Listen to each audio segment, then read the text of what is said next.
Hi there, my name is Philip Dean.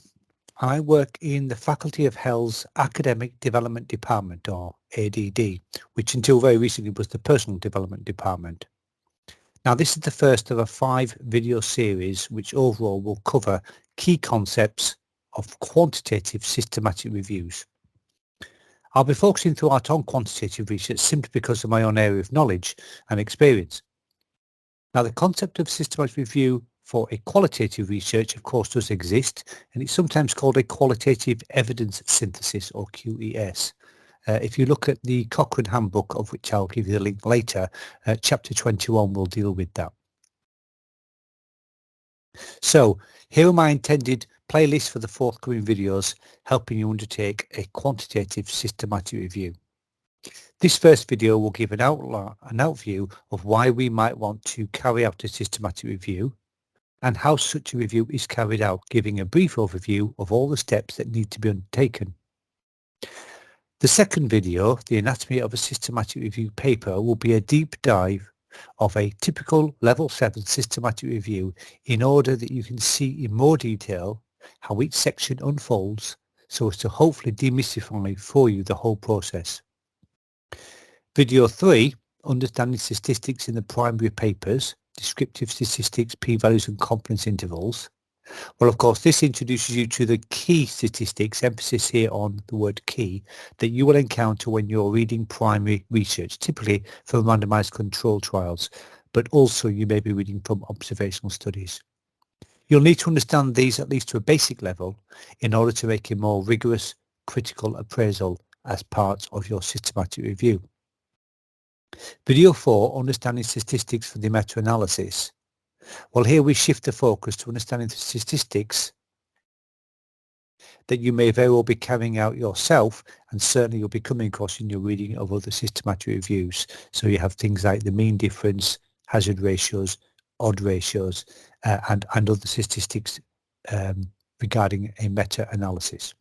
The final video, video 5, will be a walkthrough of where to find and how to use the freely available software review manager, more commonly known as RevMan. Here we'll also see how results are presented in a forest plot and how you will interpret these. Okay, so starting with video 1, what is a systematic review and why is it important for them to be carried out? Now, like I've said already, I'll be focusing only here on quantitative research involving numerical measures. Indeed, historically, back in the day, systematic reviews had originally only been quantitative research, addressing quantitative research questions. But as I've said, this has now evolved to include approaches to qualitative research questions as well. Let's start with a couple of definitions. The first one I've taken from Boland et al. From 2017, which is a standard text I'll be saying more of. A systematic review is a literature review that is designed to locate, appraise and synthesize the best available evidence relating to a specific research question in order to provide informative and evidence-based answers. In other words, it's some sort of synthesis or joining of the results together of a number of primary studies that were all looking at the same topic, and this must be performed in a transparent and repeatable way. Now, you'll be hearing a lot from me regarding this key text, Boland et al., and I recommend that you access it sooner rather than later from the BCU library. I'll give full details at the reference list at the end. Okay, for the second definition, I've taken from the Cochrane Review, which is also known as the Cochrane Library, which is one of the world's leaders in systematic reviews. This definition says, systematic reviews seek to collate evidence that fits pre-specified criteria in order to answer a specific research question. They aim to minimize bias by using explicit, systematic methods documented in advance with a protocol. Now, the two key words highlighted here are bias and protocol. Now, the protocol will be your roadmap that you create for yourself and your marker, and is a clear guide as to how you're going to carry out the systematic review. Bias is very likely to be present to some degree in any research that you look at. Where it is strongly suspected, it will have the result of potentially undermining the validity, i.e. the truthfulness of the outcome of the papers you review, and therefore you must be alive to it in your reading. The Cochrane Handbook, which this has come from, will also have feature heavily in this series of videos, and should therefore in your own reading also. Again, I'll give details to their free resource access at the end. So it's worth seeing how systematic reviews lie against other types of review. So let's consider this hierarchy of investigation. Most broadly, you have the literature review, which is something you may already have carried out in your final year of your undergraduate degree. For example, the ACPI module in nursing. You create your own research question, which will be a focused topic you wish to review the current literature against. Then you extract themes, which are summaries of findings, and then you write up an overview as to what extent this research question has a settled answer, a settled consensus or not. Now, for the ACPI module, the book recommended, which I will also recommend here, is the book by Helen Aviard on doing a literature review. And again, I will reference that later. Now, a systematic review is simply a more focused type of a literature review, that it is simply a deeper dive into the research question that you set up. Your searching of the literature is far more extensive in terms of databases used and the thoroughness of the search. Also, critical appraisal, and this is a very important point, of your final set of promising papers is used as one final important filter before extracting the results and summarizing them. A meta-analysis is often but not always the end point of a systematic review. It is where the results of those papers that survived your appraisal stage are effectively recombined via a statistical process known as pooling. This produces a new or enhanced set of results, created entirely from the results already in the papers which you have found, which can hopefully shed fresh light into your original research question. Important to note here that no new research, i.e. no new data collection, is taking place in any of these three levels of review. So a literature review, systematic review and meta-analysis are simply observational studies. Now, that's not to say that systematic review is of less value than primary research. In fact, because it is based on only the very highest quality primary research, it is generally regarded as the highest level in what's known as the hierarchy of evidence.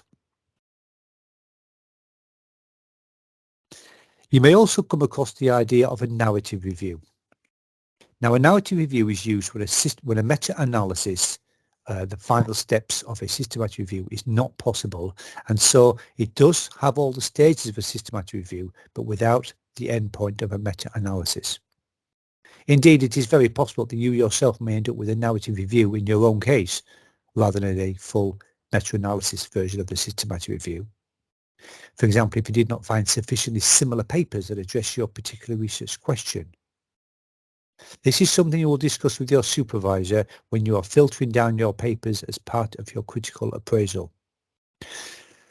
I have found suggestions when I was researching for this video that a narrative review can be seen as a mode of offering your own opinion through a selected use of the literature. Now, I don't necessarily agree with this, so I do acknowledge that there is the potential and sometimes perhaps the necessity for a more subjective approach. So why should you carry out a systematic review? Well, existing papers, which may often have only small sample sizes, will therefore have low precision, and that will be expressed as large confidence intervals. Now, if we can find a way of combining the data from several similar papers, a process which I've already called pooling, then we might be able to arrive at a better estimate, i.e. a measure with a higher precision, a smaller confidence interval. And don't worry about the confidence interval at the moment, that's going to be covered in a separate video. So we will carry out a systematic review using a set protocol, i.e. in a systematic way such that the process would be repeatable if it were to be carried out by others.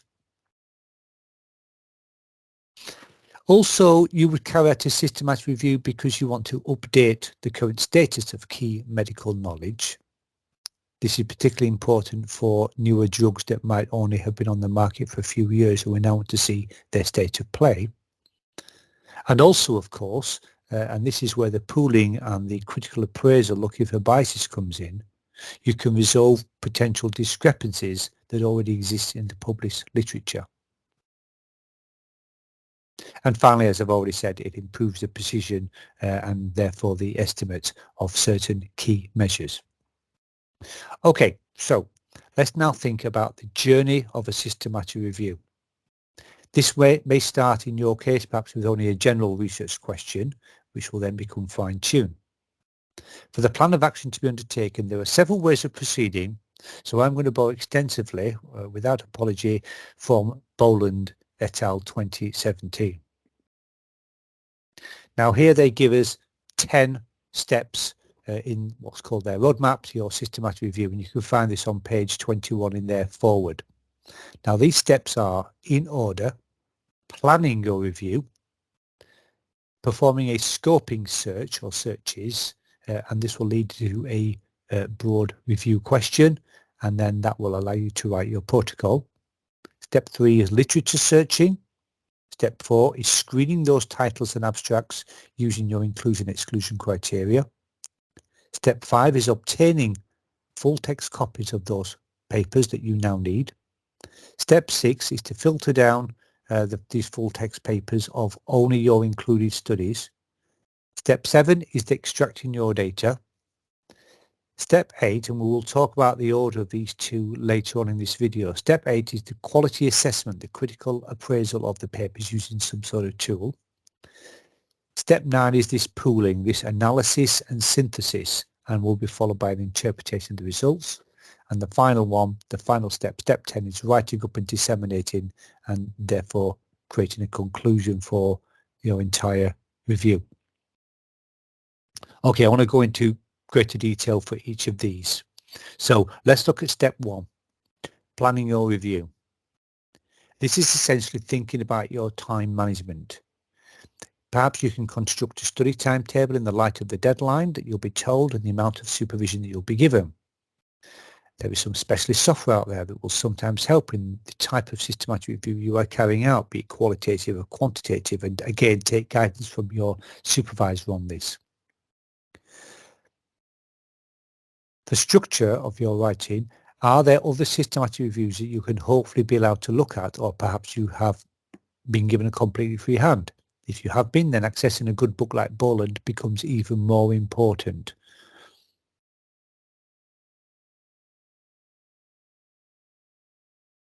Okay, step 2, identifying your review question and writing your protocol. So you'll start by thinking, what is the topic of interest for you? And before settling on a precise research question, you might carry out what we call a scoping review, where you look at the state of research in a broad sense in your chosen research field.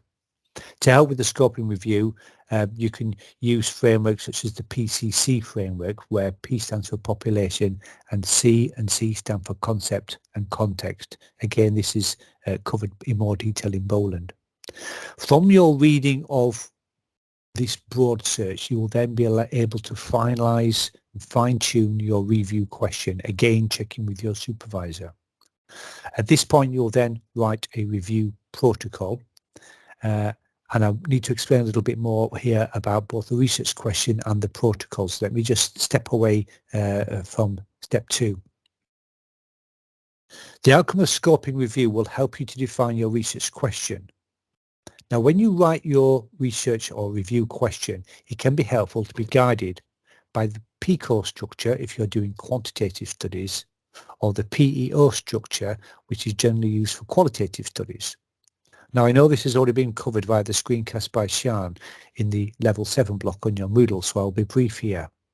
But for PICO, it should be clear from the question developed what each of these terms are. Now, P is the population, i.e. perhaps the patients of interest. I is the intervention, or for an observational study, the exposure. C is the comparison group, which may be control, i.e. no intervention, or placebo, or it may be the best current evidence intervention, I beg your pardon, available. And finally, we have O, the outcome.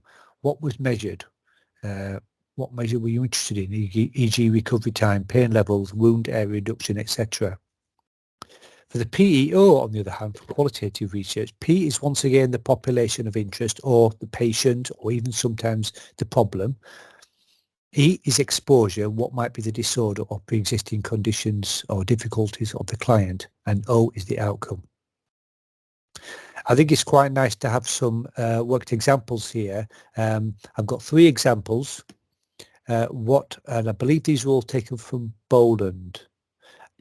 What you might want to do is you might want to pause this video and see for each of these 3 examples, which are quantitative research questions, you can identify each of the elements of PICO. Okay, for example 1, is spironolactone a better drug for reducing the blood pressure of teenagers when compared to clonidine? Well, population will be teenagers. Intervention will be the spironolactone. The control is the clonidine, which is of course in this case a comparison group, and the outcome would be the blood pressure reduction. For example 2, is the intake of zinc pills more effective than vitamin C for preventing cold during winter for middle-aged women? Well, the population here is middle-aged women. The intervention is zinc pills, and the control or comparison group is the use of vitamins. And the outcome is cold prevention during winter months. The final example for the PICO is skin-to-skin contact of the infant with the mother a more assured way of ensuring neonatal mortality when compared to drying and wrapping? Well, the population is the neonatal infants. The intervention of interest is the skin-to-skin contact. The comparison group will be drying and wrapping the infant instead, and the outcome that we're interested in is the mortality rates. Now you can see sometimes it takes a bit of thinking to extract those elements, but certainly these should highlight to you the great importance attached by publishers, by your markers, to ensuring that your research question is written out in such a way that these elements can readily be extracted. Okay, just to offer qualitative research titles using PEO for balance, I have here 3 more examples. And again, you may wish to pause this recording to see if you can identify the P, E and O for each of these titles. An example 1 I've taken from the University Campus Suffolk website. What are the lived experiences of older people with colon cancer? Well, the population, people of interest are the older people with colon cancer. The exposure is their treatment or care provided. And the outcome is experiences or daily living. Example 2 I've taken from Boland. What experiences do mothers returning to work and placing their infants in nurseries report? Well, the population or the persons of interest are mothers returning to work. Exposure is infants being placed in nursery, and the outcome will be the experiences of the mothers. And the final example, example 3, I've taken from the Foley Library of the Gonzaga University in Washington from their website. What are the attitudes of health professionals towards caring for older patients with dementia in an acute setting? Here the population is health professionals working in an acute setting. The exposure is the caring for older patients with dementia, and the outcome is attitudes of health professionals towards the older dementia patients. So I'm hoping that was of some help. You will see in your reading other variants of the PICO-PEO question structure. sometimes you'll see PCOD, a D on the end, which is often added to PICO, and the D stands for design, which you might think of as a cross-sectional study, a cohort study, etc. Sometimes a T is added to PICO to make PCOT, and the T here means time frame. Other variants of PICO are PCOS, where the S's stand for study, design and setting. You can see more about these on Boland, page 21 on the second edition. The ECLIPSE acronym addresses questions related to health policy and management. So E is expectation, what do you want to find out? C is the client group, who are you interested in? Location. L is for location. I is for impact, what changed as a result of the policy management. P is professionals, and S is service. And finally, two further acronyms addressing qualitative research. So in addition to the PEO for qualitative research, we can have PIO, where I might stand for interest, and this replaces the E, therefore making it PIO. And finally, there is the acronym SPIDER for qualitative evidence synthesis. S stands for sample, P for phenomenon, and I interest, phenomenon of interest. D is design, E is evaluation, and R is the research type. And these are all covered in Boland chapter 11. And if you look at page 201 of the second edition, it'll give you more details about ECLIPSE and SPIDER. Okay, so I've done a little bit more about the research question and still working on that step 2. I just wanted to say a little bit more about the idea of the protocol. Now, as you can see with this definition, the protocol is a clear, well-justified and evidenced plan that outlines the stages of the systematic review process that you intend to follow. And this is taken from a very useful website called Prospero, which is the International Prospective Register of Systematic Reviews. The protocol is certainly needed if you intend at any point to publish your systematic review, in which case at the design stage you must register your systematic review using the International Prospective Register of Systematic Reviews, Prospero. This is something you can discuss with your supervisor, but a growing number of our MSc students are indeed looking to publish their reviews, and I would strongly urge you to consider this. Okay, back to the steps. So we're now on to step 3 of the 10-step road plan. Step 3 is the literature review. The steps are seeking library support, selecting the correct databases, and identifying and refining your key search terms. If you've not already done this, now will be a good time early in your systematic review studies to consult the library. Find out who your subject specialists are, and to do this you can go to the library page on iCity. Let me show you how that works. I'm just going to crash out of this for 1 second. I'm going to go into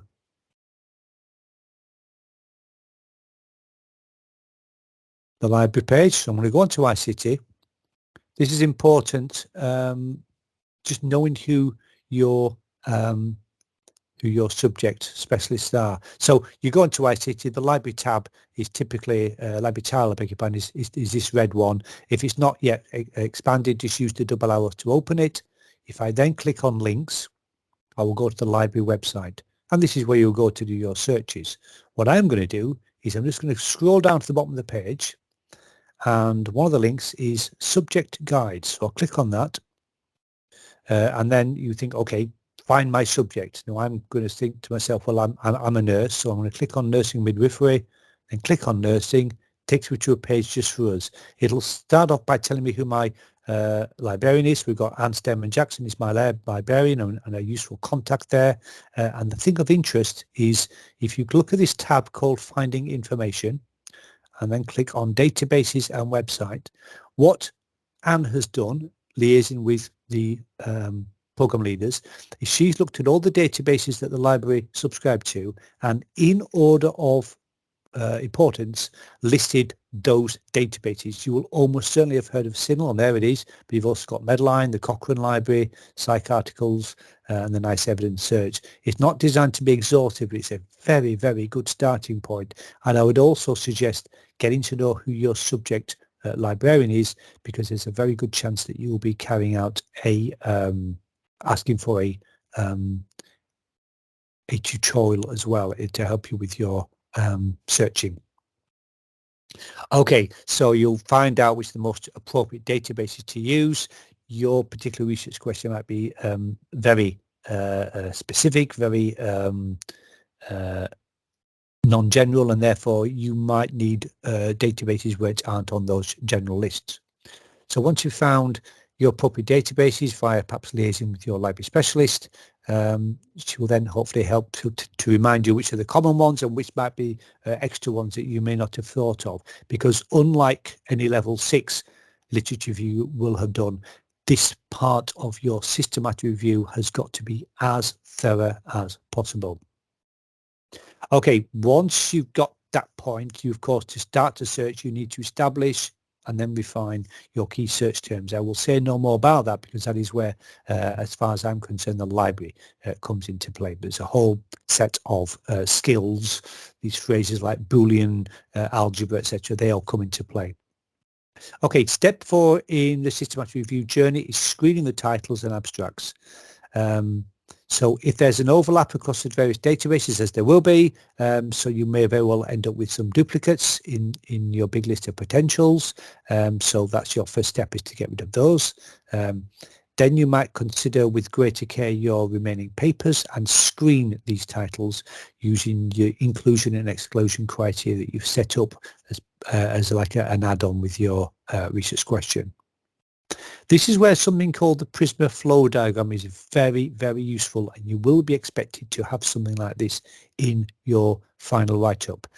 This is an example of a Prisma flow diagram that I've taken from their website, and you can see that it's a visualized description of the numbers of papers that you found, and then after various decisions how these numbers were whittled down to the final number that you actually use in your systematic review. This is in the name of transparency. You will almost certainly be given a list of the databases, if not here in your writing, and this is where we talk about repeatability as well, if someone else were to carry out this exact same systematic review. The link there that you'll see in the slides, once you access them, that will take you to a downloadable blank template from the Prisma website. So you don't need to create this using any fancy software, and then you can make your own for use in your dissertation. But you can see the level of detail disposing on this that we are expected to do in a systematic review. And this is something to be mindful early on, so that you can keep an eye on the numbers as they progress, as your searches progress. Okay, step 5. We're halfway through the journey. Obtaining the papers. You need to obtain the full text papers of all potentially eligible articles. Now, I don't suggest you print any of these out, even if you are a person who wants to work with physical copies, simply because you are unlikely to keep them all in your final review. But certainly get hold of the papers which are the more likely potential articles. On to step 6, where you're selecting the full text papers and you are so that you can go beyond the description of the included studies. So this is a screening selection. This is where you would use a selection tool, a screening tool, to help you in deciding on only those full text papers that will be included in your review. Now, this is a deeper level of screening compared to when you simply screen the titles.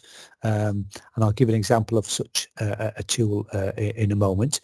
You're also likely to carry out an initial critical appraisal here at this stage to remove any completely inappropriate papers, but a critical appraisal at a deeper level will certainly come in a little bit later. Okay, and this is where you also complete your Prisma flow diagram as well. So here's an example, again taken from Boland, of a bespoke screening and selection tool. tool. And you can see now how they've really thought about the inclusion exclusion criteria for their particular research question. The research question example they give on their table 5.1 is, what is the clinical effectiveness of different regimens of first-line chemotherapy in addition to radiotherapy for adult patients with locally advanced non-small cell lung cancer? So a lot going on there in their question. They've used the PCOS as their structure, and of course that's therefore going to really help them with their inclusion criteria. And if you want to pause this in your own time or look at the relevant slide, you can see the sort of detail they give in. This is, I think, something to discuss with your supervisor as to whether you feel you need to have this structured and included as an appendix in your writing. I don't know how that is, but certainly you can see there is a real usefulness to this. You can see there's much greater level of consideration that we would have taken at the title and abstract stage. Okay, on to step 7, the data extraction. Item 7, data extraction, and item 8 in the next slide, of in a few slides time, the quality assessment. They, in my mind, could be interchanged in order. However, I do agree with the order that Boland have suggested, as the process of extracting data is often a necessary part of critically appraising those papers. So I can see why that order has been given. But take care only to identify and then extract the data of direct significance to your research question. Many research questions will often have a secondary question and associated data. You are not required, you're not interested in this. It would really muddy the waters if you start trying to extract that data and do something with it. So in order to help with the data extraction, it is often a good idea to create a data extraction form or data extraction table. Here's an example of one that I took from an MSc student here at BCU. This has been now published from her work in the Journal of Clinical Nursing, and we'll be looking in greater detail at her own systematic review in the next video. And you can see that she's had 5 papers, and she's given key detail for her extraction: the authors, the year of publication, and in her case, for her research question, the age of the participants was important. So was their body mass index, the type of surgery she was looking at, etc., etc. And you can just see how it is a succinct summary of all papers that she will then use as her database for the final step, if she decides to do so, and I believe she did, to carry out a meta-analysis. Okay, step 8 in the research journey, in the systematic review journey, is quality assessment using a critical assessment tool. So the sort of things you need to understand is, well, what kind of a study design is it? You carry out your critical appraisal, and you will discuss this quality assessment process in your writing. So for each paper, you need to know, well, was it an RCT, a cohort study, a case control study, etc. Then, depending on what the design was, you'll select the best critical appraisal tool out there. Now, I know Shan's already mentioned a likely critical appraisal tool for quantitative research is the CASP tool. Indeed, the CASP tool website will give you a range of tools for both qual and quant, and I think that's a very, very good one. When we do a deep dive into a paper on the next video, you'll see they used a different tool, but that's perfectly okay. I will put a link in the Moodle page to a summary of the more common tools that you can look at. Then you carry out critical appraisal, which is a careful and systematic quality assessment using your selected tool for each paper. And you just use this to judge the strengths and weaknesses of the paper. And more commonly, I'm seeing a very useful tabulation as a summary of this stage of quality assessment. So from the Zhang et al. Paper, here is an example of her table, which is, I think, a very striking way of visualizing the strengths and weaknesses of the papers that she chose. It was presented as what she's called a risk of bias table in her paper. And this is covered really well in Chapter 8 of the Cochrane Handbook for Systematic Reviews. But it allows her to make a value judgment overall. Can she proceed, yes or no, with a meta-analysis, with pooling of her data, or must she at this point throw up her hands and say, actually, all I can now do sensibly is a narrative review? This would be a stage where you would certainly have detailed discussions with your supervisor. Step 9, we're almost there for your journey. If your data is deemed sufficiently robust to be pooled in a meta-analysis, then this is the point where you use some software such as the RevMan program in order to combine the data using statistical techniques in order to get an overall results. And this is quite nice and reassuring to know that this statistics part is something that you're not having to carry out by hand. You need to only understand broadly what they have done, what the program has done. You're not expected to be suddenly a statistician on this one, but you do have to, again, perhaps take an advice from a statistician, from your supervisor, etc., as to what's going on here. For quantitative research, this summary is known as a forest plot. Let me show you a forest plot, again taken from the Zhang et al. 2020 paper, and we'll discuss this in greater detail in the final video in the series. But you can see here she has both a visual element on the right hand side and a data element on the left hand side. On the left hand side she's got all her 1, 2, 3, 4, 5 papers, and the key data that she is using to then combine with what we've been calling pooling.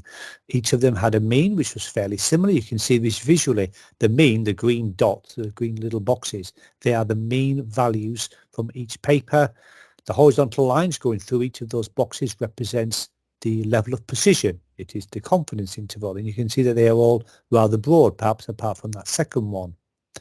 The final black diamond there, is the result of the meta-analysis expressed visually. Its central point, its apex as it were, that will be the mean, and then the extremities of the diamond left and right will represent the precision. So they've drawn it a different way just to make it stand out, but they could have put it as a dot and a line as well. So again, you get the confidence interval at a level of precision, and you can see that it is smaller, greater precision than any of the papers that it took from, and that is a necessary and important outcome. But again, as I say, I'll go into further detail in the next video. Okay, final stage. You've been writing sections as you go along, and you've hopefully been liaising regularly with your supervisor to ensure you're on track. But once the meta-analysis is complete, you are now ready to complete the dissertation. Now remember, we the markers, who are not only your supervisor, because there's always a supervisor marks your work plus another person, we the markers will only have your writing to go on. We do not know anything about trials and tribulations of your research journey, and so you must ensure the writing is as good a quality as possible, and through advice from your supervisor, it may be that you have got things like appendices as well.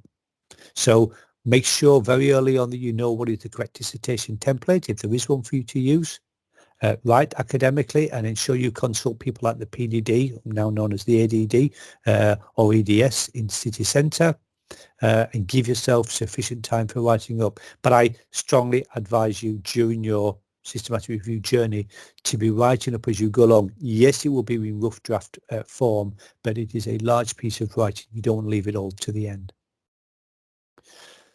Okay, so presentation over, but I do want to spend some time now on talking about some key books and resources that I would recommend you access, or at least be aware of, when carrying out a systematic review as part of your master's program.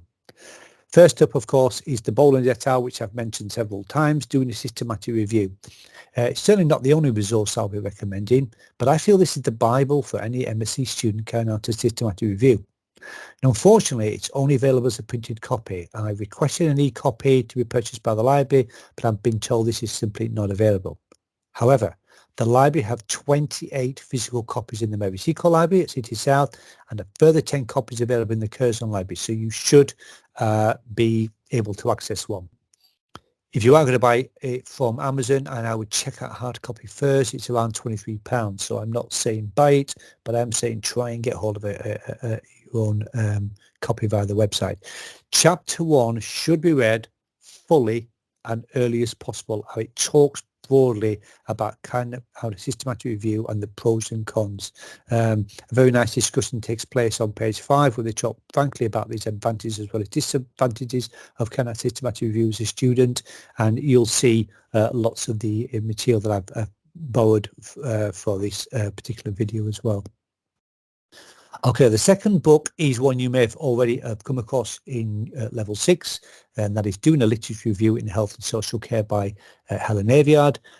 This book was a staple for the ACPE level 6 module in the nursing degree, and many aspects of the concepts of carrying out a literature review transfer very naturally over systematic review. So I still recommend it. It's accessible in terms of readability, so you know, that's a big advantage. It's very student friendly. So I'm placing it high on my list of recommendations. Plenty of copies available at Sequel Library. I counted 37 on their website. Crucially, it's also available as an ebook via the BCU Library website. So that's good to know. Okay, the third one, which I've mentioned more than once, the Cochrane Handbook for Systematic Reviews of Intervention, which is now in its 2nd edition and is considered the industry standard. Now, I've not put this at the top of my list because it is so detailed.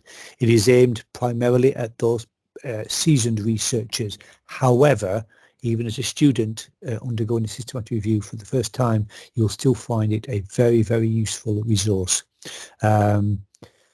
So unsurprisingly, it's detailed and complex at times, but it's an important reference source when you need more information than Boland will offer. There are 8 physical copies available in the Sequel Library, but it is fully and freely available online via the Cochrane website.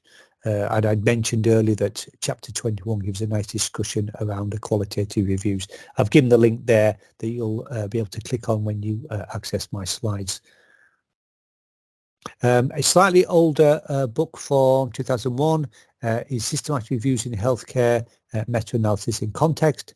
I see this as a book exploring systematic reviews at a level which is somewhere between Boland and the Cochrane Handbook. So I myself have found it useful. I don't look at it a lot. I think Boland and Cochrane are probably your main go-tos. But let's face it, when you're writing, you know the rules of the game. You want to have as many references as possible. So I see it as a useful one. There are only 4 copies available in the MySQL library, but it's also available as an ebook. So definitely worth checking out.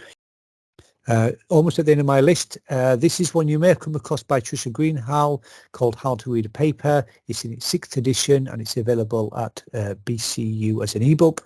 It is an excellent, readable and very accessible book for undergraduates and new postgraduate students. Helpful chapters in covering qualitative and quantitative research. There's also chapters covering searching databases and an excellent chapter called Statistics for the Non-Statistician, which gives you a gentle handhold to the basics of relevant statistics that you'll come across in papers. 19 or so copies available at the MySQL Library as well as an ebook. The last one on my list is one which is just a reference. It's a very short book, very accessible and useful small reference book, and it helps you demystify many of the concepts you will come across in statistics and their use in quantitative research paper. So see it as a extended glossary. It's worth checking out. It will help you to master the important jargon terms that you'll both come across and of course be expected to use to some extent yourself in your writing. There are 16 copies available in the MySQL library, and although it's on the 4th edition out there in Research Land from 2021, the 2014 edition, the 3rd edition, is available as an ebook. The 4th edition, unfortunately, is not carried by the library at the moment. Okay, so they're the references, both of the books I have mentioned and of other bits and bobs, including the Zhang paper I've mentioned. I've put them nicely into, I think, Harvard reference form. So that'll be of some help for you.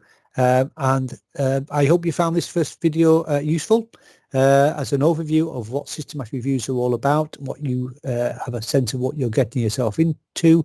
It feels frighteningly large at first, but as you can see, it can be broken down into steps, and that makes it already far more manageable. and I always end with a slide with my usual disclaimer regarding any images I may have borrowed. Okay, thanks ever so much, and I will see you in the next video. Thank you.